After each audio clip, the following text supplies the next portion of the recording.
छावा मराठा युवा महासंघ या संघटनेच्या माध्यमातून कलेक्टर साहेबांना खरीप हंगाम शेतकऱ्याच्या पेरणीसाठी आता दिवस जवळ आलेले आहेत आणि कृषी दुकानदार, कृषी सेवा केंद्र हे जादा दरामध्ये बियाणे व तसेच बोगस खते आणि जास्तीत जास्त पैशाचं शेतकऱ्याची लूट करत आहेत। यासाठी आम्ही कलेक्टर साहेबांना निवेदन दिलेलं आहे आणि जर समजा शेतकऱ्याच्या देठाला जरी हात लावलं तरी आमची संघटना गप बसणार नाही। आज आपल्या शेतकऱ्याची अवस्था बिकट झालेली आहे आणि दुकानदार आतंक लूट चालू आहे त्यांची। जर समजा प्रशासनाला आम्ही कलेक्टर साहेबांना आणि कृषी अधिकाऱ्यांना आम्ही त्यांना कळवलेलं आहे, जर दुकानदार जर शेतकऱ्यांना ह्या भावापासून जर व्यवस्थितशीर जर नाही चालले तर त्याच्या मुचक्या आम्ही आवळल्याशिवाय गप बसणार नाही। छावा मराठा युवा महासंघ नांदेड जिल्ह्यामध्ये कुठल्या बी जर शेतकऱ्यावर अन्याय होत असेल त्या ठिकाणी आम्ही ताबडतोब जाऊन शेतकऱ्याला न्याय देण्याचं काम आम्ही करणार आहोत।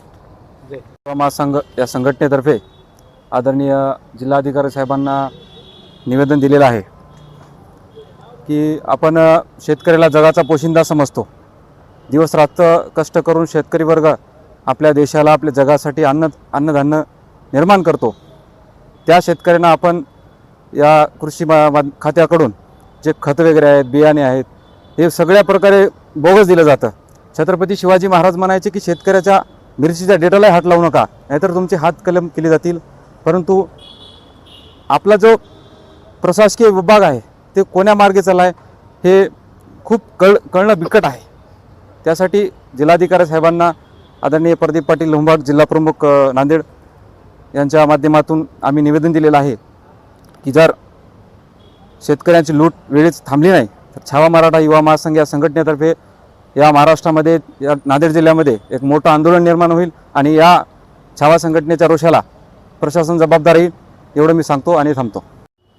छावा युवा महासंघ नांदेड आम्ही आज जिल्हाधिकारी साहेबांना एक निवेदन दिले की नांदेड जिल्ह्यामध्ये प्रत्येक सोयाबीनची कंपनी असेल किंवा कापसाच्या बॅगा तयार करणारी सीड्स कंपनी असेल किंवा खत असतील, ते प्रत्येक कंपनी टू कृषी सेवा केंद्र यांच्यामधली एक मोठी साखळी आहे आणि आपलं जे भारत सरकार, महाराष्ट्र शासनाचे जे शासन आहे सरकार, हे कुठल्याच गोष्टीमध्ये फक्त कागदावर आदेश काढत आहेत, कुठलीच अंमलबजावणी होत नाहीत, कुठं गुन्हे दाखल होत नाहीत, कुण्या दुकानदारावर केसेस नाहीत, फक्त चौकशा करून अहवाल इकडून तिकडं तिकडून इकडं माकड उड्याचा प्रकार चालू आहे या प्रशासनामध्ये। त्याच्यामुळं आमचं एक निवेदन आहे मुख्यमंत्री साहेबांना की या जे कोणी शेतकऱ्याच्या विषयी जर त्याच्या जीवाशी खेळत असेल, जर बियाणं बोगस करत असेल, त्याला तर जलमठेप झाली पाहिजे साल्याला आणि त्याचा परवाना रद्द झाला पाहिजे। असं कडक प्रशासन जोपर्यंत होणार नाही तोपर्यंत आज न उद्या हे प्रकार चालूच आहे।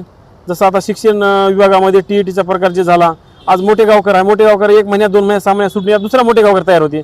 त्याच्यामुळे त्याला जर कडक शिक्षा केली तर दुसरा कोणी मायकाला हिंमत करणार नाही बोगस करायला किंवा असं शेतकऱ्याच्या जीवाशी खेळण्यासाठी। त्याच्यामुळं आणि दुसरा एक महत्त्वाचा मुद्दा आहे, DAP, युरिया आणि 1026 हे जुना स्टॉक 1900च्या रेटमधला आज संपूर्ण इथल्या व्यापाऱ्यानं स्टॉक मारला आहे आणि ते आज 2500च्या रेटमध्ये विक्री चालू आहे। त्याच्यामुळं आमचं म्हणणं आहे की जिल्हा कृषी अधिकारी यांनी तात्काळ प्रत्येक दुकानाचं, याच्याकडे प्रत्येक यंत्रणा आहे, तालुक्यावर, प्रत्येक सर्कलवर सगळीकडे त्याचे कर्मचारी, प्रत्येक दुकानाची तपासणी करावं। त्यांनी शेतकऱ्याला बिल विकाय ते बिलाचा बॅच नंबर आणि जुन्या स्टॉकचा बॅच नंबर ह्याच्यामध्ये त्यांना कारवाई करावी असं आमचं त्याच्यामध्ये स्पष्ट मागणी आहे। आणि आंध्रामधून खत नाही, बी आणि सीडच्या बॅगा, कापसाच्या बॅगा हे आंध्रातून येत आहेत, त्याच्यावर आपलं प्रशासन काहीच करत नाही, झोपीचं सोंग घेत आहे, असं आमचं निवेदन आहे। आम्ही तोपर्यंत शांत बसणार नाही।